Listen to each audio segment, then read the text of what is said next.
Hey there, YouTubians, CJ Holmes here, and now for something completely different. Stepping aside from Titanic wreck model building, I want to show you some of the cameras that I've collected over the years, this being my most recent acquisition. These are Ciné Kodak 16mm movie cameras. The two on the side here, this is a Model B, as you can see from the label here. Spring wound. Let's see if we can get it to work. Crank it up a bit. And run it. See if I remember how to run the thing. Yeah, there we go. Rather loud. This is the Ciné Kodak Model E. And it's got a key to wind it. Right? Much quieter. Anyway, these are both spring wound cameras. This is the precursor to the spring wound 16mm camera. This is the Ciné Kodak.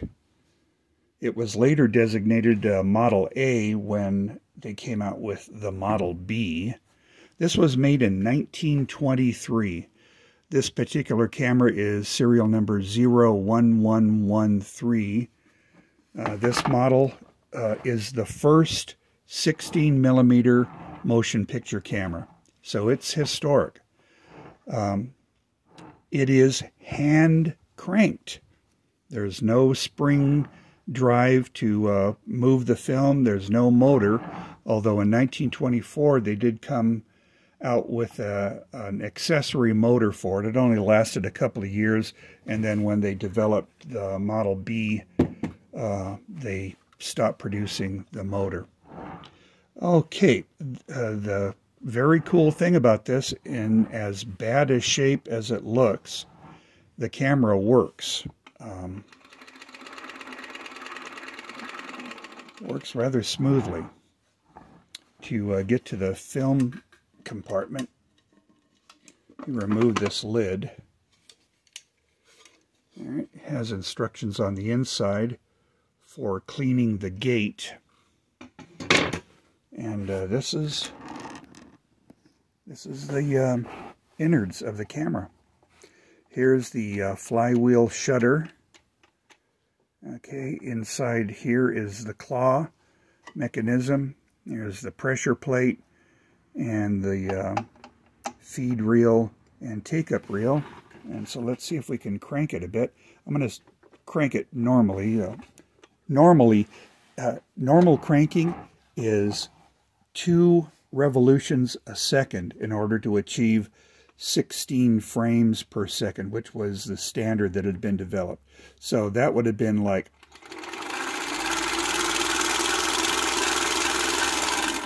okay. So that would take it there. That's how the film goes through. I can remove the gate here. The pressure plate, rather. Okay. And I think you can see here the claw. Do it very slow.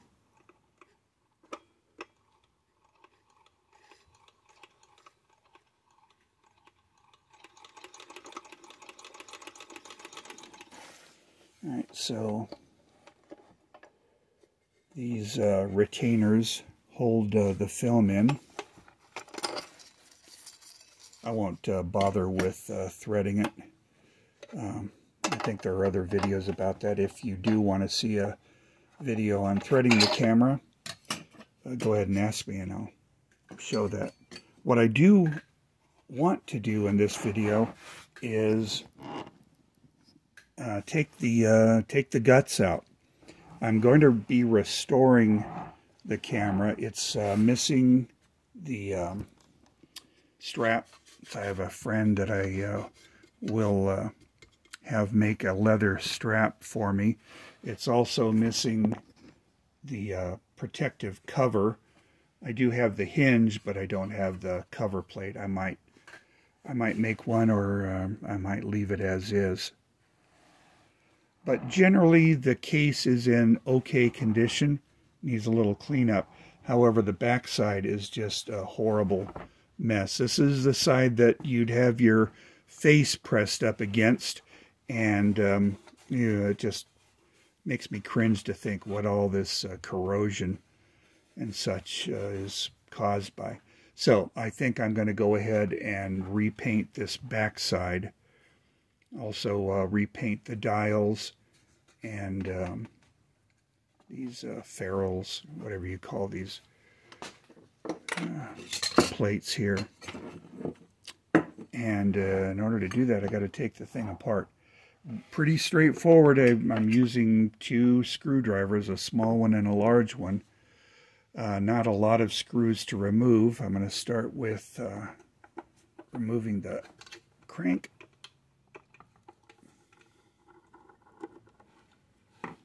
Right.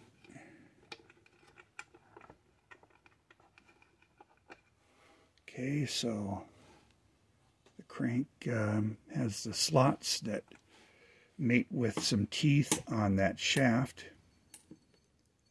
Put this in place. 2 screws here. I won't bother with those screws. Those are for mounting the motor.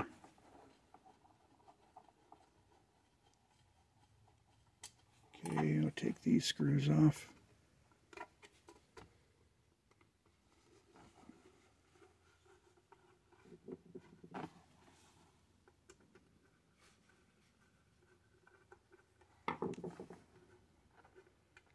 There are 2 screws on the bottom. I'm going to wait to remove those because I want to get the dials removed first.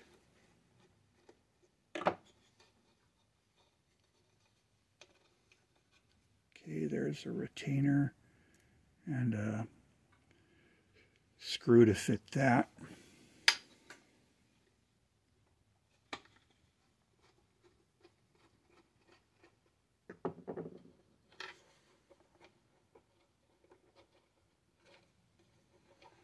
This dial sets the aperture of the lens.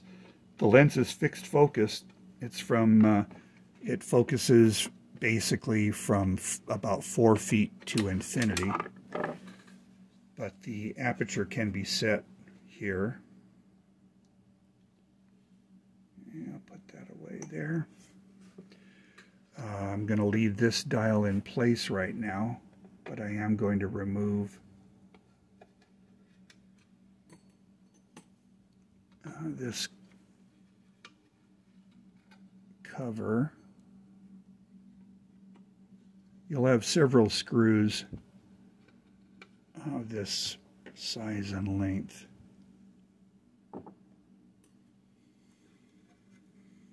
Yeah, that's a real mess. I'm going to remove the viewfinder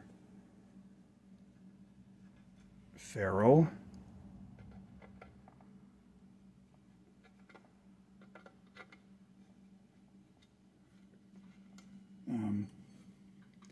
As you can tell, these are very lightly tightened in.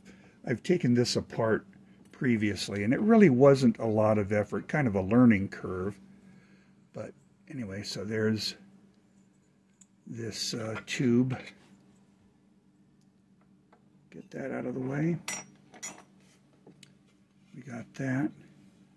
We'll go ahead and remove this dial.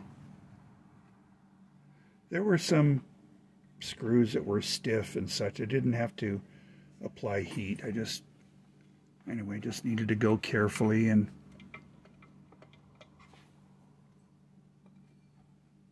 not force anything.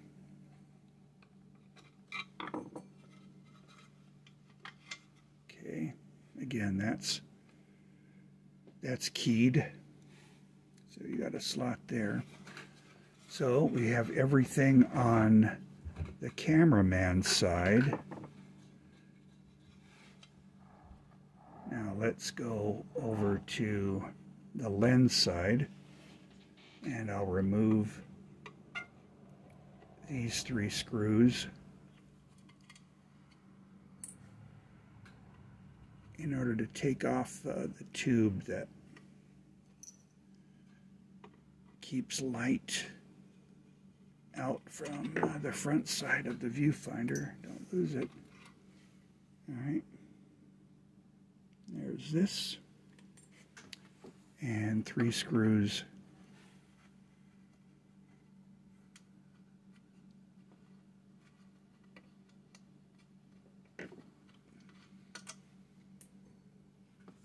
that protect the lens.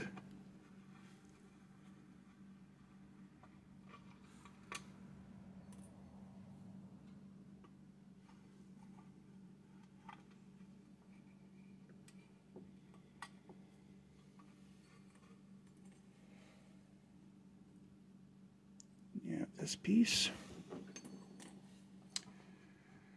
And I don't think there is anything else here. So I'm going to turn it this way and remove these 2 screws.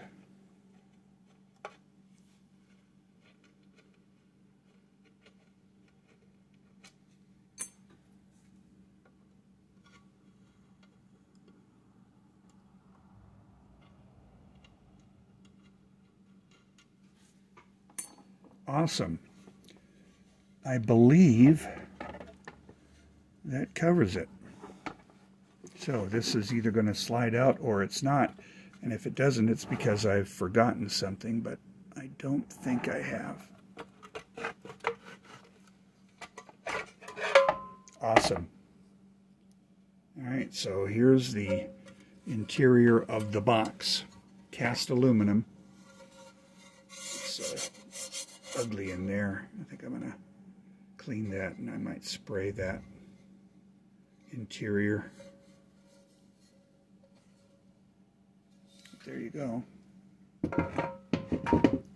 So now we have the mechanism. Start at the lens side here. That's dirty.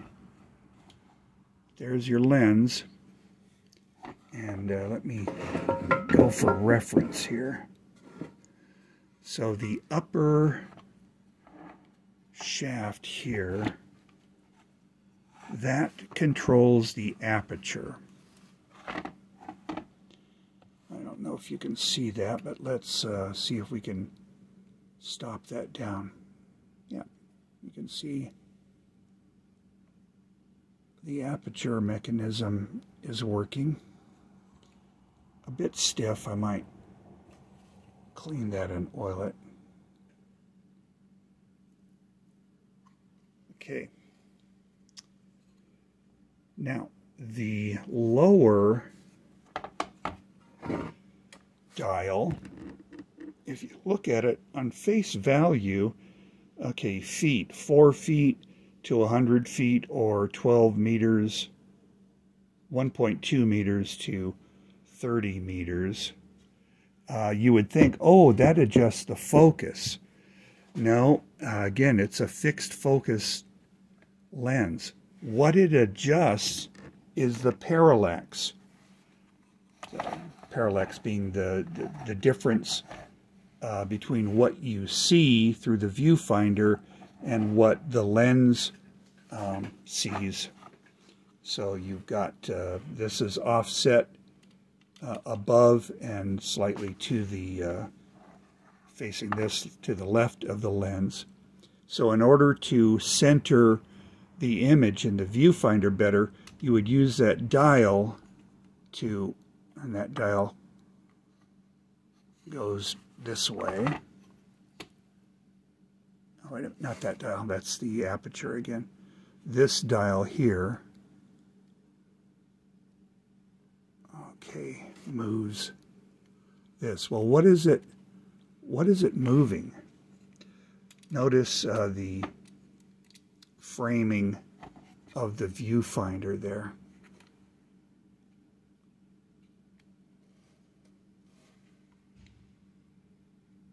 Can you see how that moves? it moves this way and that way. So all that is doing is compensating for parallax depending on the distance of the subject from the cameraman. All right, so those are the two adjustments on the camera. It's a lot of ugliness that I want to clean up on this beauty. Here's the mechanism. Let's go ahead and throw the crank in again.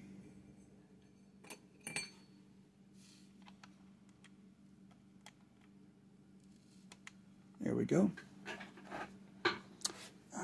Let's see if we can use some more light. I just dropped something. Dropped another thing. Happily, I didn't break anything. And there we go. Oh, and notice the top post for the feed reel. It doesn't move. It's just bolted in place. You can go forward and you can go backwards, but it's not going to take up if you're going backwards. So if you wanted to do, I guess, double exposure or something, you can only do a foot or so before you really start messing the film up. Anyway, here's forward motion. I'll start real slow.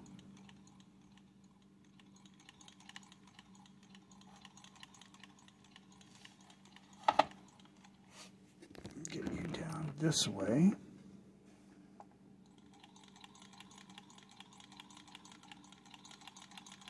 Okay, so the drive shaft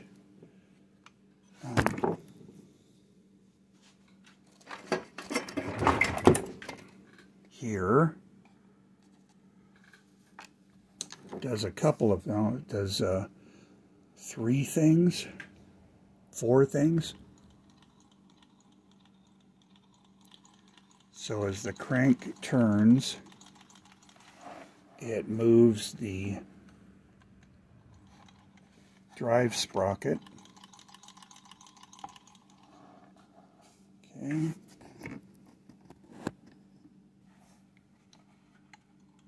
It also, with this bevel gear arrangement, moves the flywheel shutter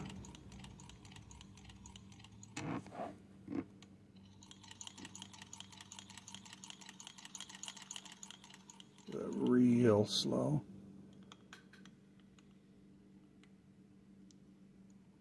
Okay.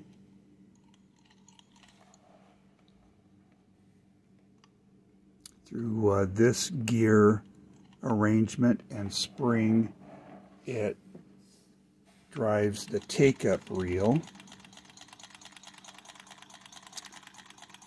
And through this worm gear arrangement,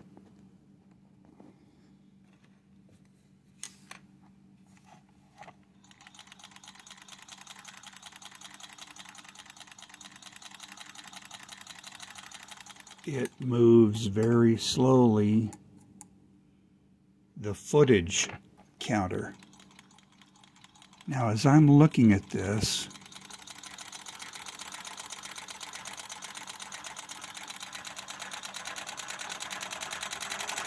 go full speed here.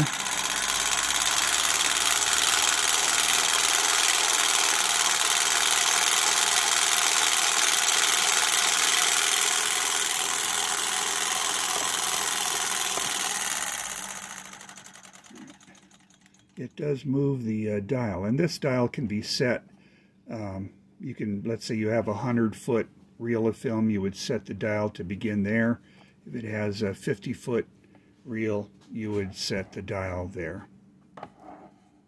Okay, so that's just a pressure fit here. So yeah, so there you go. I don't know what else. Oh, we can look at, did I show you the claw moving there? And in here,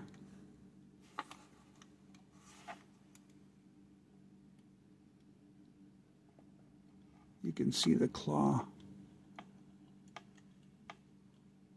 moving up and down and in and out.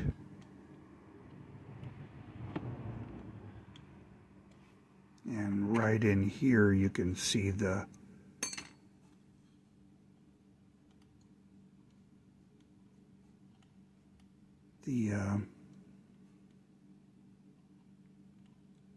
contraption that moves that. Can you see that? I don't know. There. Right in there.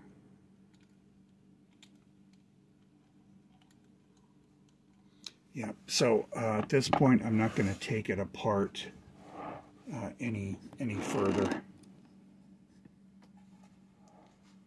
I am going to clean up this. Since this is all working, I'm going to lightly lubricate it and then put it back in the case. So yeah, so there you go. There's the first 16mm movie camera.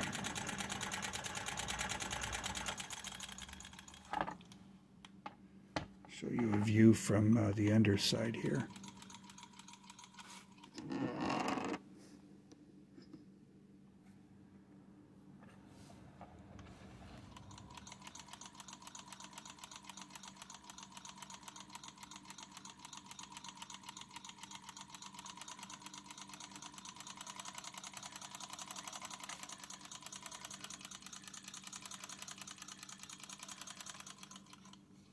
What a lovely bit of engineering.